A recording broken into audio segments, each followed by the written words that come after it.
to the part 2 of my first vlog. Guys, ಈಗ ನಾವು ಹೊಂಟಿದ್ದ rocket caves ನೋಡಾಕ.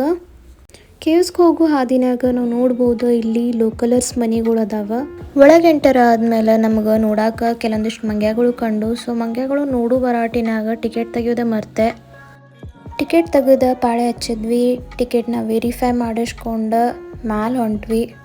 ದೂರಿಂದ ನೋಡ್ಲಕ್ಕಂತರೂ ಸಣ್ಣ ಸಣ್ಣ ಕಲ್ಲು ಅನ್ನಿಸ್ತಿದ್ದು.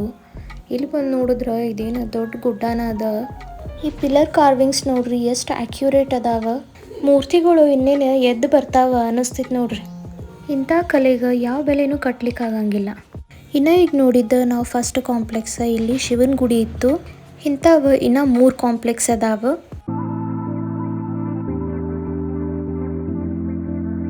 ಈ ದೊಡ್ಡ ಬಂಡೆ ನೋಡ್ತಿದ್ರ ಮನುಷ್ಯನ ಜನ್ಮ ಎಷ್ಟು ಸಣ್ಣದದ ಅನಿಸ್ತೈತಿ. ಅಂದ್ರೂ ಮನುಷ್ಯ ಬಡದಾಡೋದು ಬಿಡಂಗಿಲ್ಲ ನೋಡ್ರಿ. ಈಗ ನಾವಿರೋದು ಸೆಕೆಂಡ್ ಕಾಂಪ್ಲೆಕ್ಸ್ನಾಗ. ಇಲ್ಲಿ ಮತ್ತು ನೆಕ್ಸ್ಟ್ ಅಂದ್ರೆ ಥರ್ಡ್ ಕಾಂಪ್ಲೆಕ್ಸ್ನಾಗ ನಾವು ವಿಷ್ಣುವಿನ ಗುಡಿಗಳು ನೋಡಬಹುದು.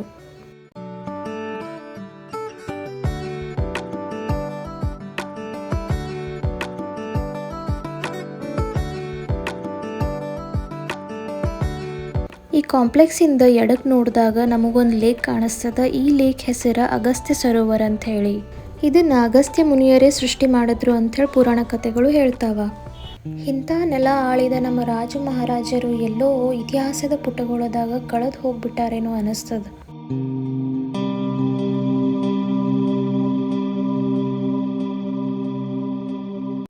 ಈಗ ನಾವು ಥರ್ಡ್ ಕಾಂಪ್ಲೆಕ್ಸ್ ಕಡೆ ಹೋಗೋಣ ಅಂತ ಬರ್ರಿ. ಇಲ್ಲಿಂದ ನಮಗೆ ಬಾದಾಮಿ ಸಿಟಿ ವ್ಯೂ ಕಾಣಿಸ್ತದ. ಈಗ ನಾವು ಫೋರ್ತ್ ಕಾಂಪ್ಲೆಕ್ಸ್ಗೆ ಬಂದ್ವಿ. ಇಲ್ಲಿಂದ ಲೇಕ್ದು ಫುಲ್ ವ್ಯೂ ಕಾಣಿಸ್ತದ ನೋಡ್ರಿ. ಲೇಕ್ನ ದೂರಿಂದ ನೋಡಿ ಸಮಾಧಾನ ಆಗಲಿಲ್ಲ.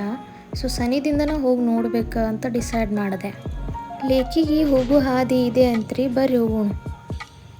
ಎಂಟ್ರೆನ್ಸ್ ನೋಡ್ರಿ ಎಷ್ಟು ಗ್ರ್ಯಾಂಡ್ ಅದ. ಸೊ ಫೈನಲಿ ಲೇಕ್ನ ಸಮೀಪದಿಂದ ನೋಡೋ ಆಸೆ ಅಂತೂ ತೀರ್ಥ.